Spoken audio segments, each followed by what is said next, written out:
So long, and thanks for all the fish. All this and more on This Week in Retro. High-resolution color graphics. This land of high technology. The revolution in technology that made the information age possible. Those kids are not afraid of computers. 25 years of Mame. Steampunked perfection. If the cap wiki fits. Atari wants your help to locate a 2600 game developer. All these stories and a special guest this week on This Week in Retro. Up-to-date news for out-of-date tech. This week we're joined by a guest to bring us some extra insights from a different corner of the world. It's Dave. Welcome along, Dave. Thank you, Neil. Hello, everybody. And Dave, I don't like to make assumptions based on accents. Chris trips me up every week with his faux Australian accent. So are you in actual fact, Dave, a Scottish? Yes, I am not a fake. I was made in Scotland from girders like Iron Brew, and I've been here ever since. Wonderful, wonderful. And why don't you just give us a bit of an introduction? Because I can see you've clearly got a big box game collection behind you. I can see keyboards for those who are watching the video stream. And also the back end of, is that Johnny, your cat there to your left? Yes, right? that's Johnny. Say hello, Johnny. Hello. Yeah. So why don't you tell us a bit about your interest in retro? So I am a retro collector, as you can see, an enthusiast. I've been hanging around the RMC community for a few years now. I like big box, and I cannot lie. And you can see loads of them behind me. I have a large collection. I'm a little bit addicted to buying them. I'm a big DOS Atari ST and Amstrad CPC fan, although I do appreciate the talents of the CPC, the Speccy, and even the Amiga, to name a few others. Even the Amiga, Chris, do you hear that? Yeah. So there's actually some good games on the Amiga. Oh, watch Oh, it. he sounds surprised. Oh. So just focusing on your corner of the world, Dave, what has Scotland ever done for us in the world of retro? Not much, really. I mean, there's Sinclair Spectrums for the Timex factory, so they were all made in Scotland. There's legions of IBMs from the IBM factory campus in Greenock. They had a huge, huge area. Lemmings, Grand Theft Auto, and one of your favourites, Neil, Transport Tycoon. And sadly, and I do really mean sadly, every single comedy dwarf accent in fantasy games. Yeah. Is it, you mentioned Grand Theft Auto, it's Rockstar are still based up there, aren't they? Rockstar North? Yeah, they're Rockstar North, I think they're called now. What used to be DMA Design, That's right. Is that DMA Design? That's right. Mike and so on. Although Mike's not doing it all now, but yeah, they were based in Dundee, on the other side of Scotland from me. Mm-hmm. Cool. Well, welcome along, Dave. I'm going to give you a bit of a quick fire round of questions, just so you can very quickly introduce yourself. One word answers, one word questions, all right? Question number one, which system? The Atari ST. Sorry, that's 3 words. Yeah, that's right, you can't have it. Question number two, which game? Ultima 5. Oh, he's even got Ultima the 5 box is ready. What platform is that one Fantastic. for that you've got, Dave? That is for, of course, the Atari ST. Oh, points deducted. Carry on. Yep. Okay. And question number three, which joystick? It is, of course, the best retro joystick, the Zipstick. Oh, He can stay, Neil. He can stay. He didn't say Yeah. Competition Pro. He did say the right one, which is The Zipstick. Competition Pro is okay, but I had the Zipstick. I'm Yeah, sure if I had the Competition Pro, I'd be saying the Competition Pro. the Zipstick for people with fantastic. square fingers. Oh, dear. Well, we're happy to have you aboard for today, Dave. I hope you enjoy Thank you very your much. stay here. And let's dive into our first story. Can you believe Mame, the multiple arcade machine emulator, is 25 years old? Launched on February the 5th, 1997, it now supports over 7,000 unique games. It started out life as a multi-Pac-Man game emulator to preserve that game's series specifically, but it soon began to grow into a much bigger beast. It certainly wasn't the first to offer support for multiple games within one emulator, but for whatever reason, good project management, the right people, the right choice of games to support in those early days, I can only guess it became the de facto standard for arcade machine emulation. It isn't always the first to support a specific platform, but MAME marches on relentlessly, and eventually progress is assimilated, I guess, into the project, and it becomes ever more powerful. Now, I can remember exactly when I discovered MAME. I was heavily into emulation in the late 90s and have been ever since, and even before, and into the early 2000s. But that period specifically was great because the family retired the 21-inch TV from the lounge. So Big Telly, as I'd grown up to know it, had now been retired and was now my telly. And it was, even then, a little bit obscene to have a 21-inch television in your bedroom. But I hooked it up next to my computer. The advent of 3D graphics cards and ever more powerful graphics cards meant that my one in particular at that time had an S-video output in addition to the usual VGA output. So I hooked that up to the television, and not all, but certain emulators would support different video outputs. So the Neo Geo ones in particular were great because I could fire the Neo Geo emulation over to that big CRT, and it was almost like being right there in the arcades, which it was a hell of an experience back then. I really enjoyed it. The first time I got to enjoy arcade perfect versions of games at home. Now, I downloaded MAME on my dial-up connection back then. I'd sometimes sneakily download ROMs on the college network, allegedly, and I'd check news on websites like Dave's Video Game Classics and Atmospheric Heights. Do either of those two ring any bells to you guys? Did you go to those websites? It wasn't my website, despite the name. And I also used to listen a lot to a guy called Shane R. Monroe. He used to have Retro Gaming Radio, a podcast, although we probably didn't call them podcasts back then. Hence, in the name, it even says radio, and he would release them as MP3s. And he's still going, actually. He's quite active on Twitter, is Shane, and still representing the retro community. And in a funny way, I'm a bit nostalgic for all of that now. I still love exploring emulators, but that period of discovery leading up to MAME, when I was first trying out all of these emulators, anything that I could get my hands on to play games like Track and Field and Juno First, I used to play a lot of, and Robotron. And it was just really exciting to see each update come out for MAME, and the README file with the updates, which I would read as quickly as I could to see which new games were supported on this release. What could I play now? It was an exciting time, and I can't remember the last time I actually dived into a MAME update to see what was new. It's all got a bit normalized, and you just kind of assume everything's going to appear in MAME now.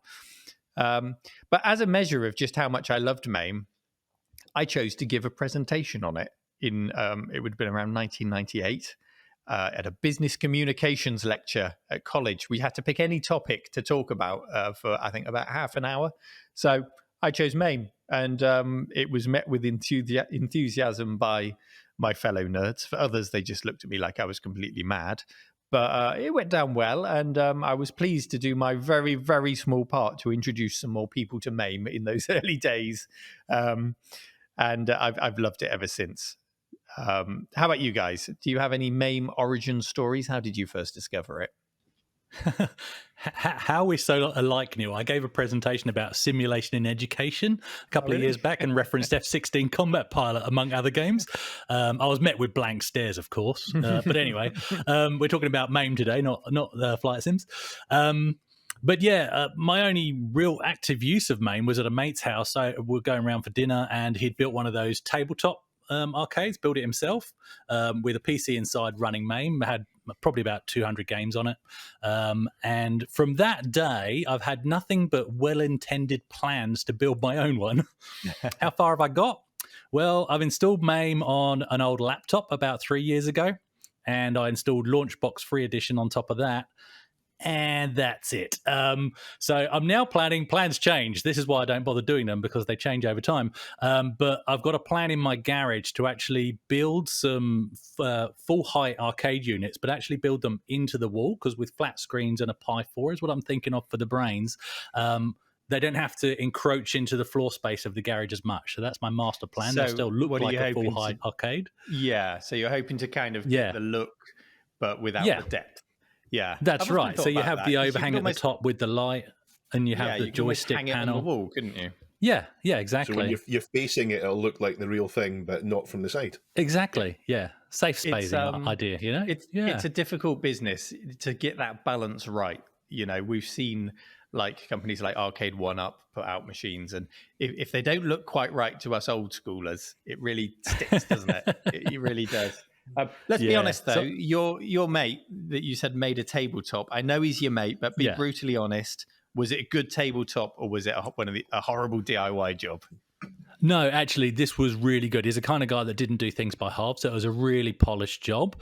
The bit that wasn't as polished was actually, funny enough, the running of the PC. That's where he was running into trouble because that wasn't his forte. But yeah, making the actual tabletop itself look good and present well was done really well. Yeah. So anyway, one day I'll build my garage arcade, unless I get tempted into just buying full arcade units. You never know. What about yourself, Dave?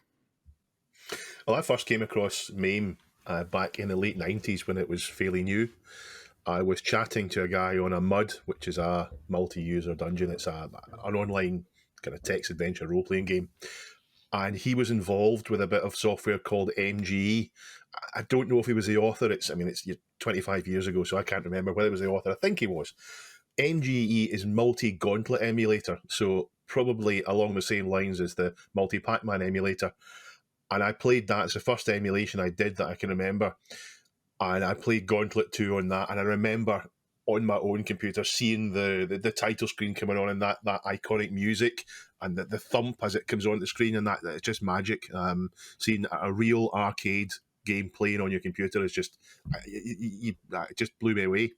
MGE, I presume, was incorporated into MAME. I mean, MAME did quickly have a Gauntlet core, so I'm presuming that's what went into MAME. I don't really know. I ended up having the complete ROM set, and I kept the utilities going to keep it up to date and to tell me which files are missing. I don't know if you remember CLR MAME Pro, a little bit of software that told you which ones you had to go and hunt down and missing. I really don't miss that. But the funny thing is that I'm thinking about it, it's now 25 years since MAME. And Gauntlet 2 was 1986. So if MAME was doing things that were 12 or 13 years old at the end of the 90s, and we're now 25 years beyond that, does that make it triple retro now? I'm not going to say the word vintage, and I'm not going to send everybody off in one again. Yeah, it's like those things people say, like the difference between the moon landings happened, the time between then and then and yeah, you know what I mean. It's like that with MAME now. It's double retro, triple retro. Yeah. What about games specifically? What are your go-to MAME games? Do you have any favorites on your lists, Chris?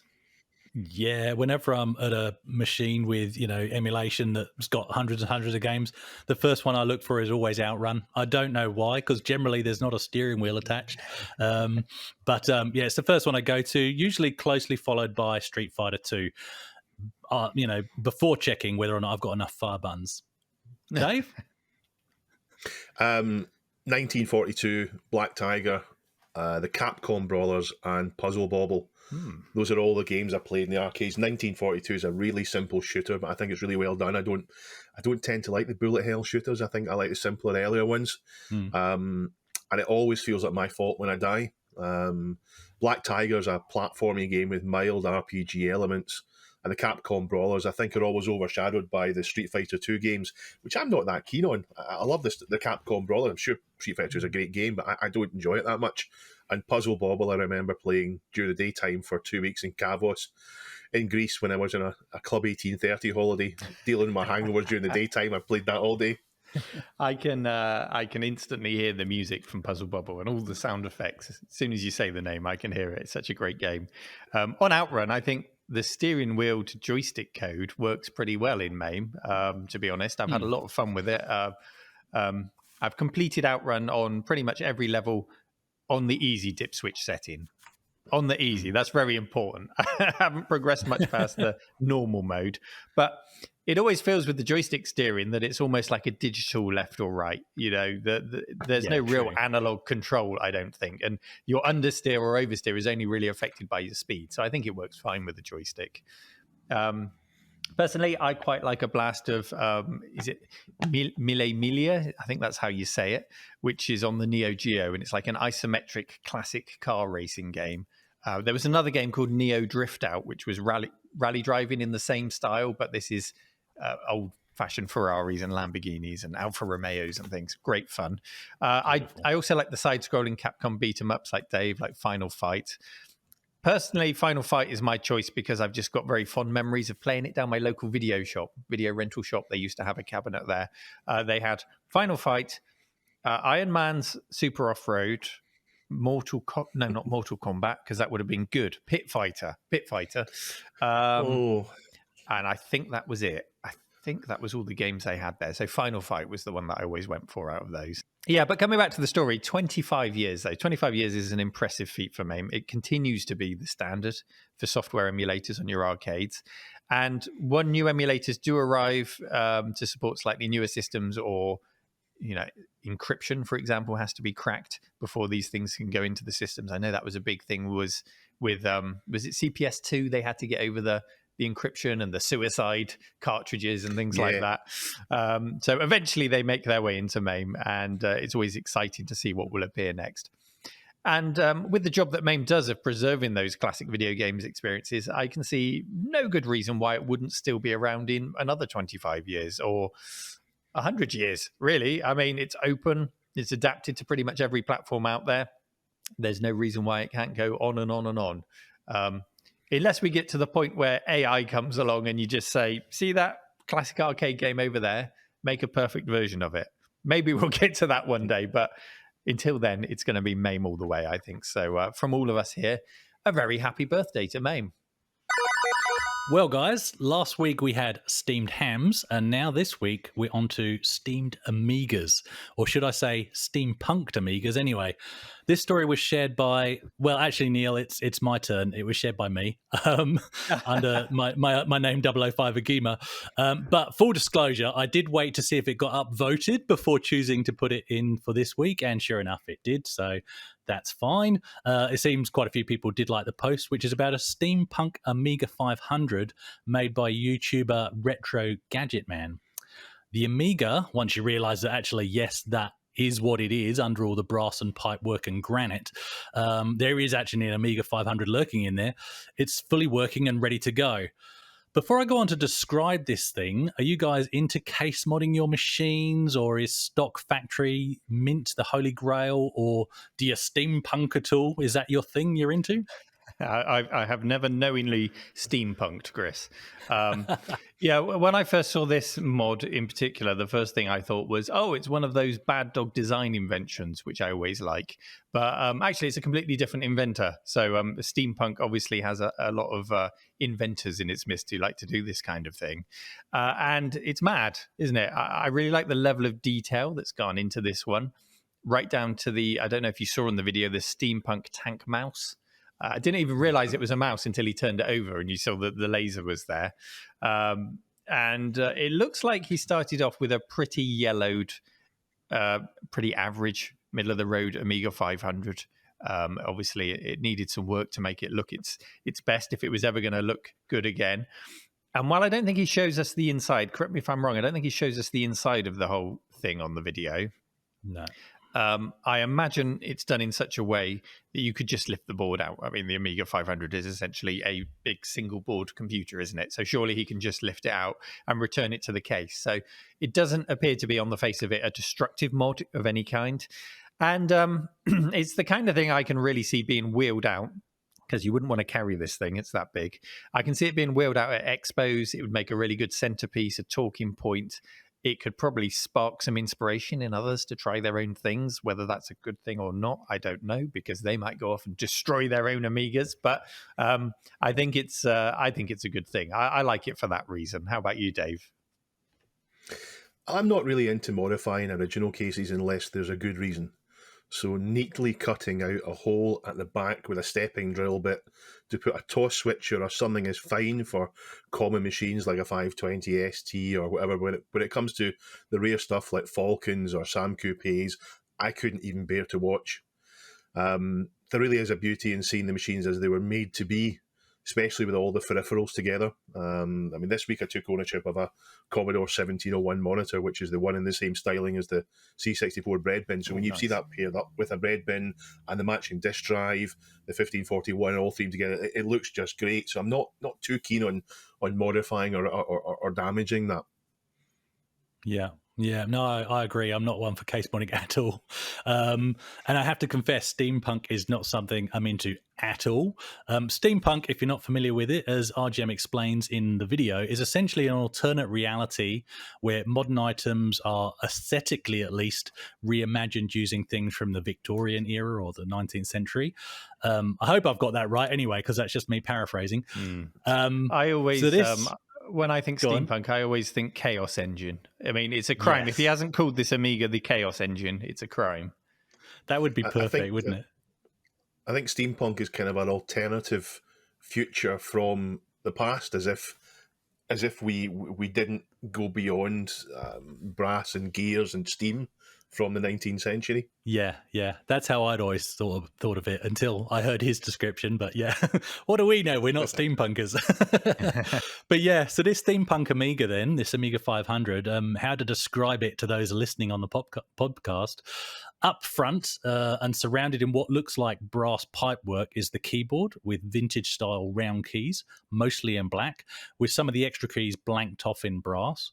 Behind that, the machine itself appears to be enshrouded in an ornate dark wooden box with brass trimmings on the corners and custom plaques adorning the front, and those plaques hosting the Amiga logo and things like that. On top of that sits some brass columns, lots of brass, which hold up a granite plinth, which in turn holds up a Commodore PET-inspired built-in monochrome display. To the left and right, a series of brass trumpets point upwards and actually act as resonators for the hidden speakers. So the machine is powered on by the flick of a nice silver lever switch that not only fires the machine up into the Kickstart 1.3 prompt, but also activates this nice big round center stage voltmeter, which leaps satisfyingly to the right to show maximum voltage. Its creator makes mention that he was careful to ensure that this is all fully reversible. So that's what you were saying, Neil. He could easily transpose all the actual Amiga components back into the original case.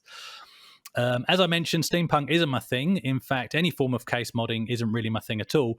But I'm in love with this machine. He's done such a stunning job. Yeah. You better get used to case modding. If you're going to build yourself an arcade, to hang in your garage, you better get used to the skills and techniques that you need to do. Maybe not so much brass or trumpets needed, but Trumpets. But yeah, the thing I really like about this is the attention to detail, and it's not just, like you mentioned, the trumpets. It's not just here's a trumpet for the sake of it because it looks a bit steampunky. That's actually part of the speaker. And there are also these little touches, like there's this little slip of paper that's got a list of games written out on a typewriter. Looks completely, lovely and Victorian and aged. And it's in a little wooden frame. And then he pulls out this wooden box. It looks kind of like a cigar box. You open it up, and there's all these little things that you can take out. I'm guessing they're USB sticks made to look a bit steampunky.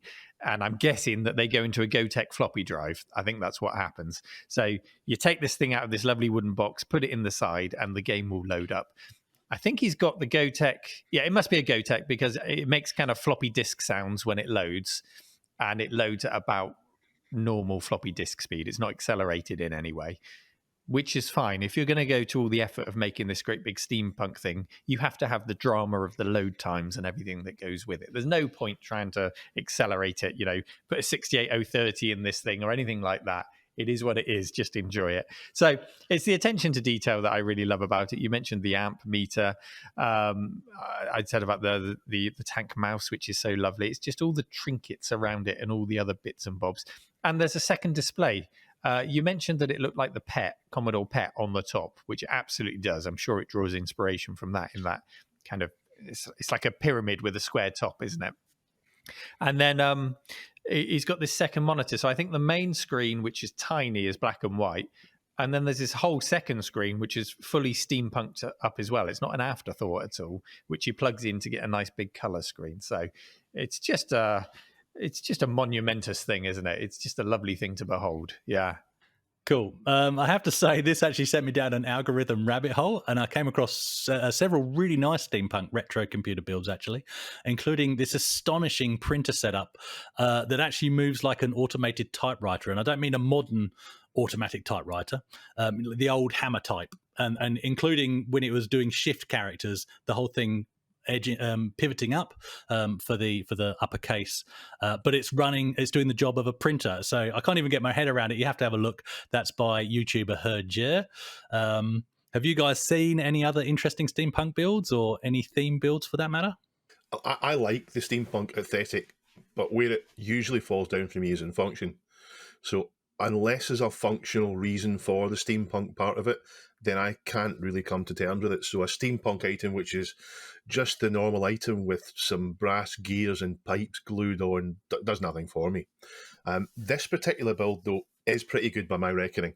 I think most of what he's done, that I can't see anything that's not, is all functional. So he's built it from the ground up rather than just gluing stuff onto a case. The Commodore pet styling he's intentionally going for is really good.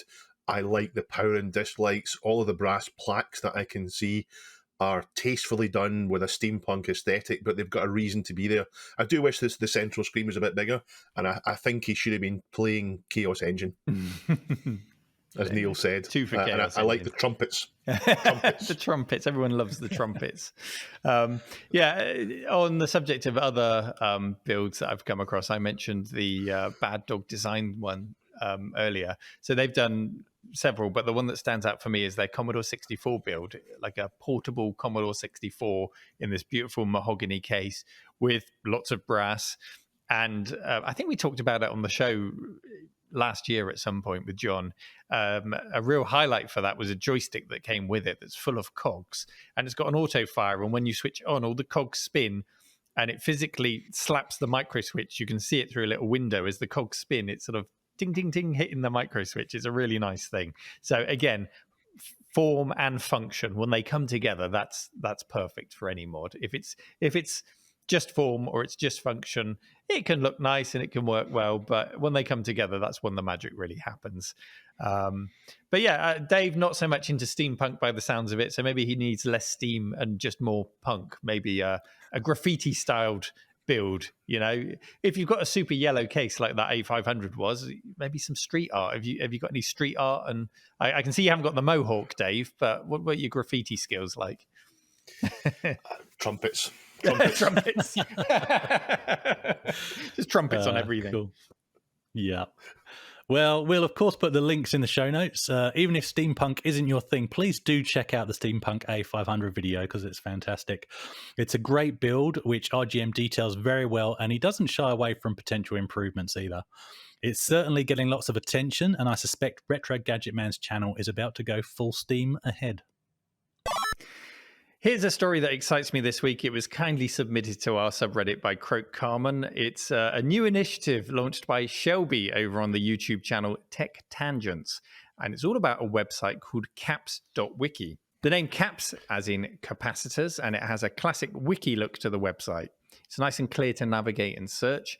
And the idea is that this is a one-stop shop to look up a device and get all of the repair information that you might need for your classic devices. And it's got some really useful features in there, as Shelby explains on his. He did a little launch video. It's certainly early days, but he goes into some detail as to what it does now and what he intends it to do in the future. And its usefulness, of course, is only going to be as good as the contributions made to it. But the idea is certainly very sound on the surface. So, for example, for each device, there'll be a clear list of all of the original capacitors that the device came with at the time, as well as an alternative list of compatible capacitors that are more readily available in the modern day, because sometimes you just can't get hold of those old ones. And you need to make sure that you've got things like the size and the shape of it, not just the capacitance and all of that stuff. You want to make sure it will actually physically fit in the space that you've got. And this will do that. It will make sure you've got a list that is managed by the community to ensure that you get the right things and can get yourself back up and running quickly. Each capacitor also has links to distributors, such as Farnell, Mouser, and DigiKey on there.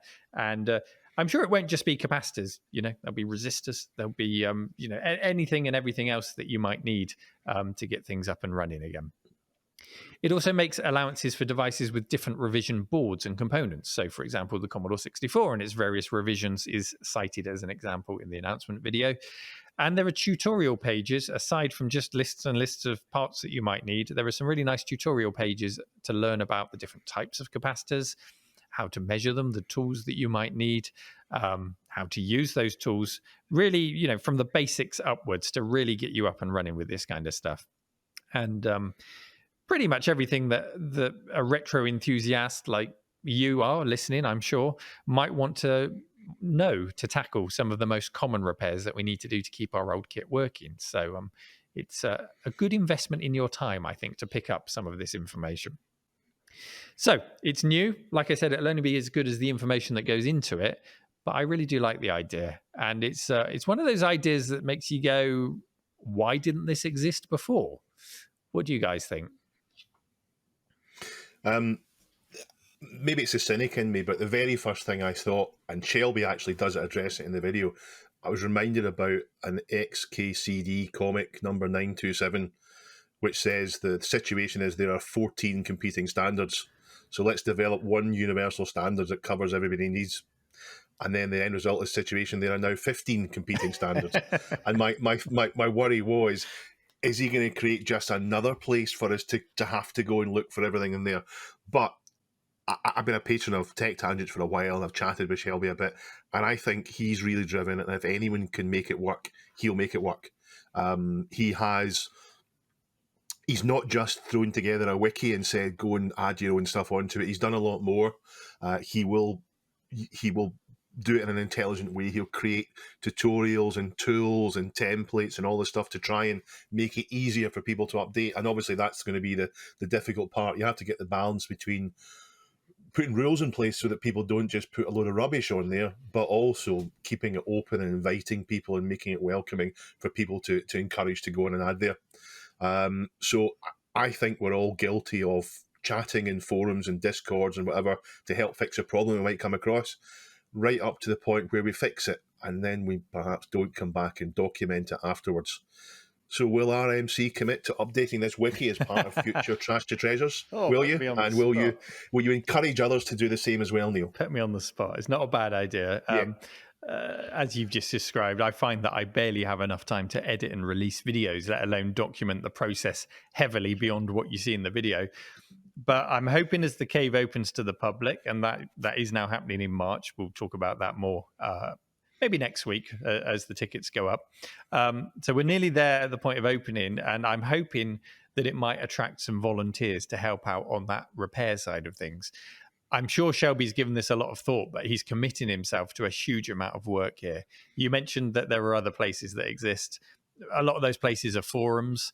And if you're going to be a forum admin or a Discord admin, you got to be there 24/7, keeping an eye on things. You've got to have a trusted team of people to make that work. And you've got to be sifting through that information at least at the start of this thing, because if it does really well, the community will start to self-police itself and weed out any problems and things like that. But for it to build up that community, it has to be a quality place to visit in the first place. So it has to attract quality people, and that's going to take a huge amount of work. So I'm sure he's given it the thought that's needed to go into this, and I'm sure he'll be fully committed to making that happen. And yes, I'll do my bit to spread the word.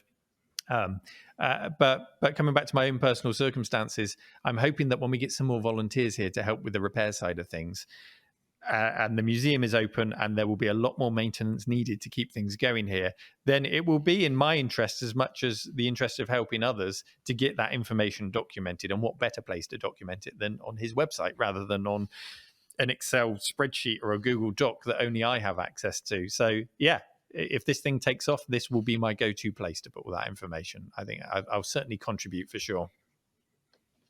Yeah, I watched the video about this the other day, and it sounds really promising. And he mentioned even things like drive belt sizes for tape decks and things like that, and goes on to talk about it doesn't have to just be computers. This could go on to be bigger than that, and be a way of looking at information to repair almost any device that's in need of that kind of maintenance. So it could, really go outside of our vintage computer niche. I've got to be honest, I'm not yet brave enough to go recapping things, but I'll happily open up a tape deck and go poking around, put it back together, find I've got one screw left over, and find that the thing works again anyway. Don't be honestly, it's easier than you think to recap things. Don't be a coward. Yeah. It is. Oh, we just called a coward by a dwarf that's come out of the dungeon there from his mud. You little coward. just going back, Dave. I've meant to mention this earlier. When you were a mud player, did you role play as a dwarf? I had a dwarf character at one point, but I never did the whole translating it into full Scottish speak. I was never into that for the role playing side of things. I was more about stats and min max and finishing things and being a powerful character and killing people. Well, I've taken us off on a wild tech tangent there. Let's come back onto the story. On the subject of repairing things yourself, Chris, it is surprisingly, I wouldn't say easy, but it's surprising how quick you can get up to speed on, getting used to a soldering iron and replacing caps, whether it's through hole or surface mounted. Get a few scrap boards. As Dave says, don't be a coward. Get stuck in and you'll be up and running soon. But be sure to check out Tech Tangent's introduction video. Dave, I think you have mentioned there was an update just before we started the show to me. Is that right? Yeah. So just before we recorded, there was a new video released. It's called Caps Wiki Tips, Guidelines and Recommendations. And Shelby's gone into more detail about the templates and documentation he's produced to make it easier to contribute to the wiki. So this is what I mentioned in part of what I was saying. It's not just a blank page where he's asking you to put stuff in there. There's templates on there. He'll have technology in there to try and make it easier to update this wiki so it's not just a notepad file, so that it's something a bit more intelligent and functional and efficient. His channel's great though. He's got loads of stuff on DOS, getting great detail, so it's definitely worth watching these videos. But I hope the wiki ends up being, as you described, Neil, I hope it ends up being the de facto resource to go and check things. Yeah, so the intention behind it is sound, the usefulness of it is sound, and there's a real buzz about it, I think. So now is the perfect time to get involved. This could be the start of something great, and it'd be nice to be there from the beginning. So dig out your old capacitor lists, go and get involved, add a bit of information there. Doesn't matter how small, just a little bit added, it all adds up, and hopefully this will turn into something great. Guys, important question. Do you remember specifically what you were doing in 1982 or 1983? I was a kid. I was very much a kid in 83, 84. My first Amstrad came along in 1985. I think it was Christmas of 85, so pretty much 86. So, life hadn't really started for me yet. I hadn't got my first computer. Yeah. How about you, Dave? Back then, it would be fighting fantasy books. I was so heavily into those in 82 and 83. The whole country was. They were great. And I didn't get my first micro, again, like you, Neil, until Christmas 1985, although I did get a better one than you. I get the 6128. Yeah. Right, okay. So neither of you were working for Atari then, developing games? Acroventure, to be specific? No, wasn't you? Okay, well, that's another dead end then. It seems not even Atari, or the current custodians of the brand, know who developed the game for the Atari 2600. According to the story shared with us by Reddit user Starcade2084, Atari are asking the gaming community for help in searching for the game's original developer. The story on VentureBeat details how the game was originally unearthed in the form of a prototype that was discovered in a flea market and has passed the hands of several owners, possibly being cloned, who knows, because other copies have emerged, but usually with the same serial number. And it's also been included on some of the flashback consoles. But apparently, Atari are preparing to do a physical release, so I'm assuming they're wanting to credit the developer. So back in the 80s, apparently, the devs weren't listed in the credits of a game, and this was to stop them getting poached by other companies, which is a bit of a far cry from the credits of games that we see today that feel longer than those of a movie. Have you guys played this game at all? I played it for a few minutes. It's a flip screen scrolling shooter game. Think maybe in the style of Wizard's Lair or a Tick Attack. You swim down, you pick up treasure, you avoid and shoot fish. There's a bit of strategy in whether you should shoot the fish or not, because they're then replaced with faster fish. So you want to avoid the fish where you can and then come back up before your air runs out. I think it's pretty good. It's a bit basic for my tastes, but for a 2600 game, it looks good, it sounds good, and it plays decent. Just going back to, you mentioned that game developers weren't credited back then. I think specifically in the Atari circles, that was probably the case because of the whole situation with was it Activision that broke away from Atari and took all the developers. So it wasn't across the board, but I can understand it in the 2600 scene. So yeah, obviously they haven't put the developers' names on there for whatever reason there. I haven't tried this game, I'm afraid. But what I will say is it me, or did a lot of the games in the 80s involve shooting fish? And what did they ever do to deserve it? Trust me, Neil, everything in the ocean is out to kill you. Anyway, you first ask questions later. I seriously did move to the wrong country, guys. But anyway, I was delighted to find that this game is actually in the main menu of my Flashback 9, so that gave me some playtime, and I instantly liked it. There's plenty, there's a purity about the game. It's just so simple. There's no instructions needed. There's no tutorial. You work it out within seconds. It's just instant fun, and I personally found, I think I played it for longer than yourself, Dave. I found that there was this instant drive to just keep going and going, try and last that little bit longer, get one level higher, get that score that little bit higher. But as you also said, it looks and sounds okay for a 2600 game, and you even get brought up to air when you go up when you finish the level and you have to go up for your air. You actually get brought up for air by a mermaid at the end of each level, so that gets extra points from me. But as mentioned, there's a search on for the original developer. I'm worrying about your mermaid fetishism going on here, Chris. Have you got a bit of a thing for mermaids? Extra points for a mermaid? Look, it's just a female love interest, Neil. The fins are optional.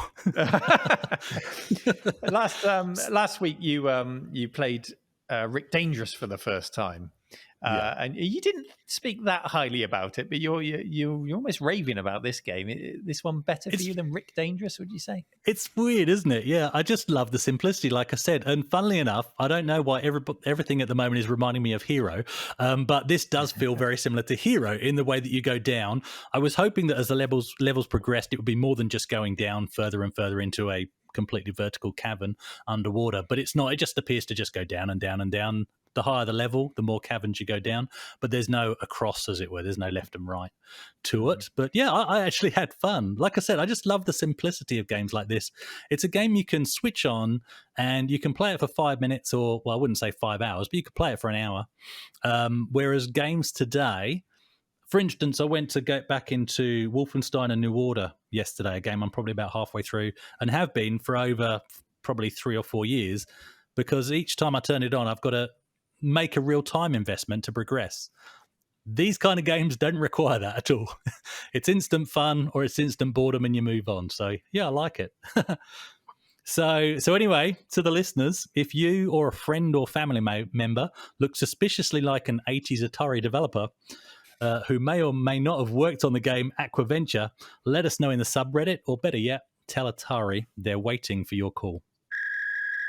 It's time now for our community question of the week from last week. If you want to participate in our weekly question, head over to our subreddit, reddit.com/r/thisweekinretro. And that's also the place to submit any news stories that you might want us to chat about on the show. So, community question of the week from last week was, we said that last week, we took a look at a short Simpsons point-and-click game in the style of an old LucasArts games, and that was the Steamed Ham game that we talked about.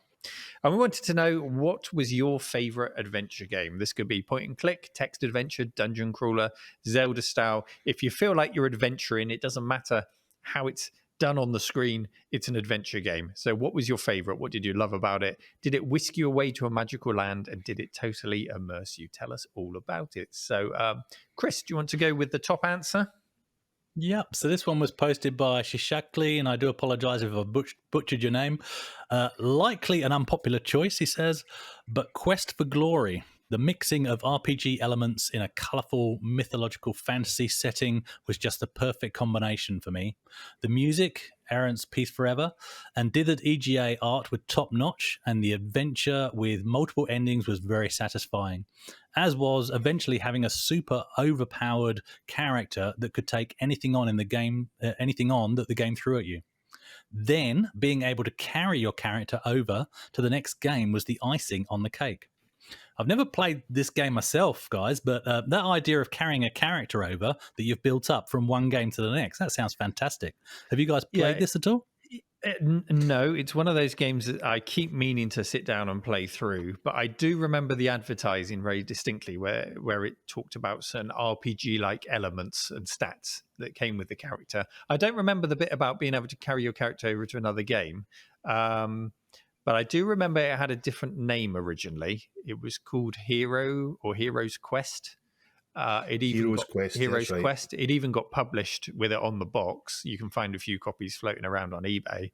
But then there was a copyright claim came about. I don't know for sure, but I'm guessing it's probably linked to that board game, Hero's Quest. Yeah. So they said, hang on a minute, we do a fantasy role-playing adventure game over here. It may be a board game, but yours is a fantasy role-playing adventure game over there. So no, that ain't happening. So they had to quickly change the name.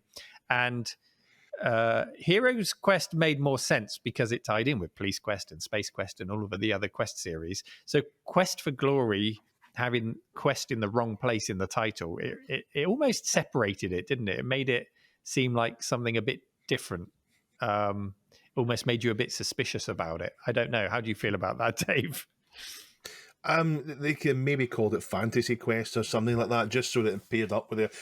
Nobody said it yet. This is a Sierra game, so they had King's Quest and Police Quest, so that this would have been the Hero's Quest or Fantasy Quest or something like that. So yeah, it would have paired up with the other games. But they'd have to. They'd have to separate it somehow from King's Quest because that was kind of the fantasy one, wasn't it? So how would you make that distinction? Yeah. Maybe that's where they couldn't find a better name than Quest for Glory. Have you played it, Dave? No, it's one of those games. It was around before I moved to PC, so I never played it. It's one of those games I mean to get to. It sounds to be right in my wheelhouse, though. Mm-hmm. Adventure and RPG mixed together, carrying your character through the various different games in it. Yeah, I will get to it eventually. Yeah, excellent. Okay, our second answer. Dave, do you want to read that one out for us? Yeah, so this is from Mr. Costardo, and I'm not going to attempt to replicate his wonderful accent.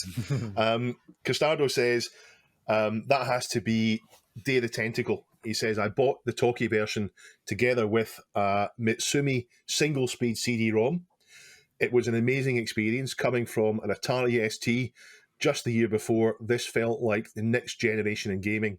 It's one of the milestone titles in my gaming career, and one of the few adventure games that I played start to finish together with Sam & Max and Grim Fandango.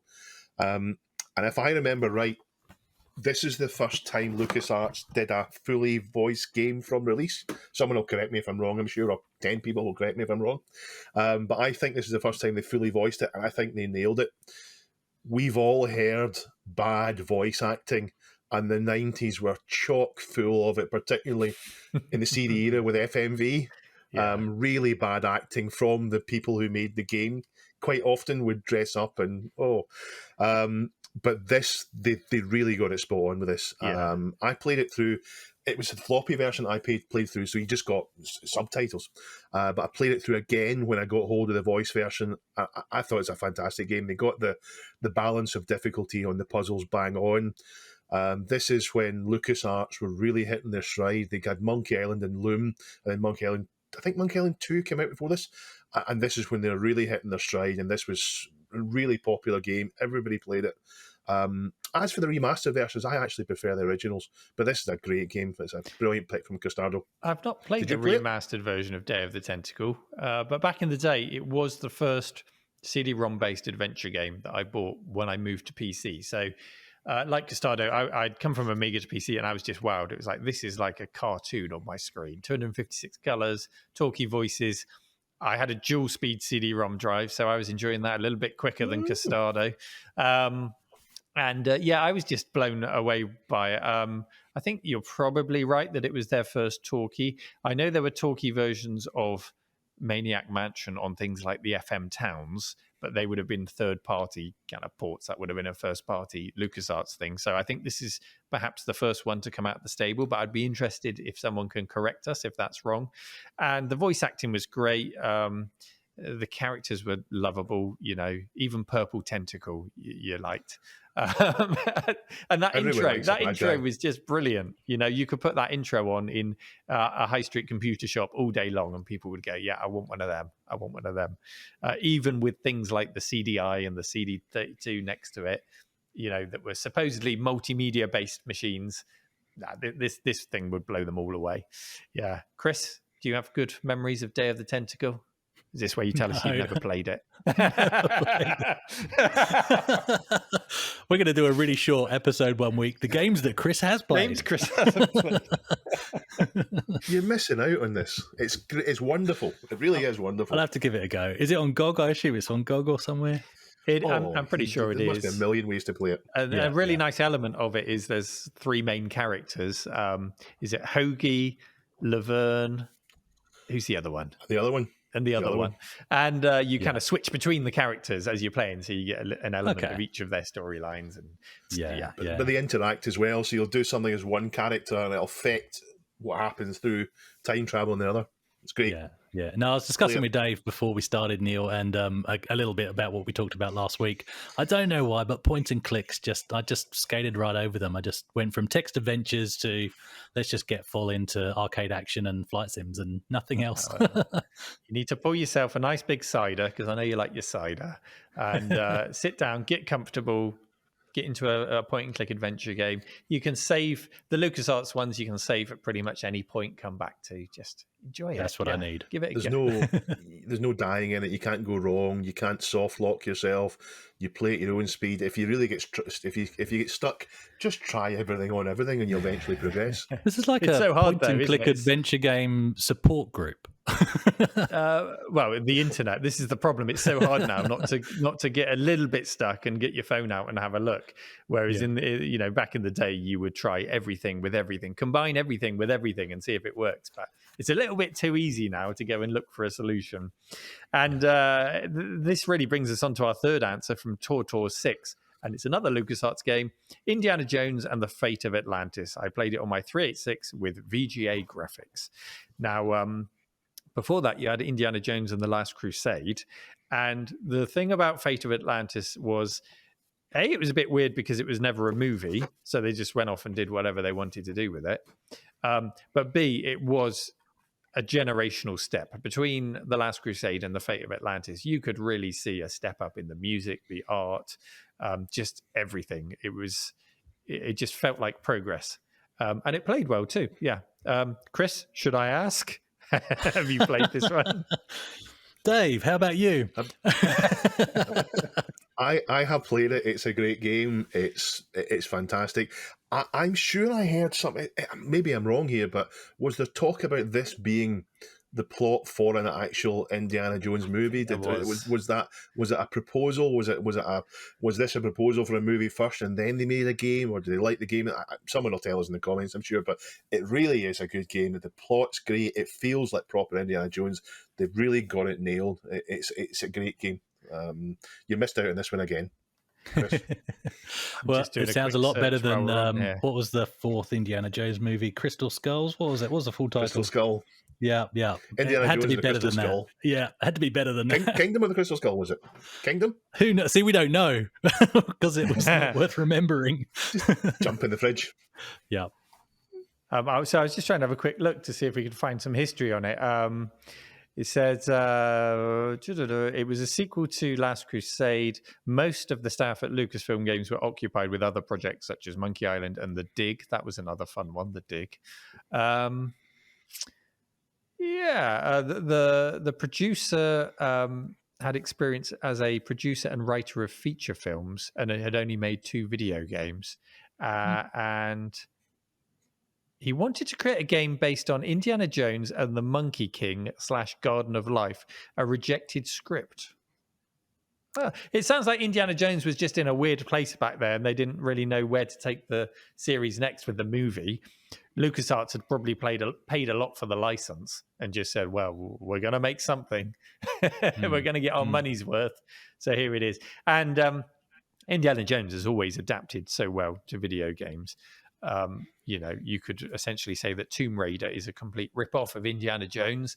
Oh, yeah. But then you had Indiana Jones and the Infernal Machine, didn't you? Which was Indiana Jones ripping off Tomb Raider in a way. And unfortunately, it wasn't as good, which was really sad. I really wanted that game to do well.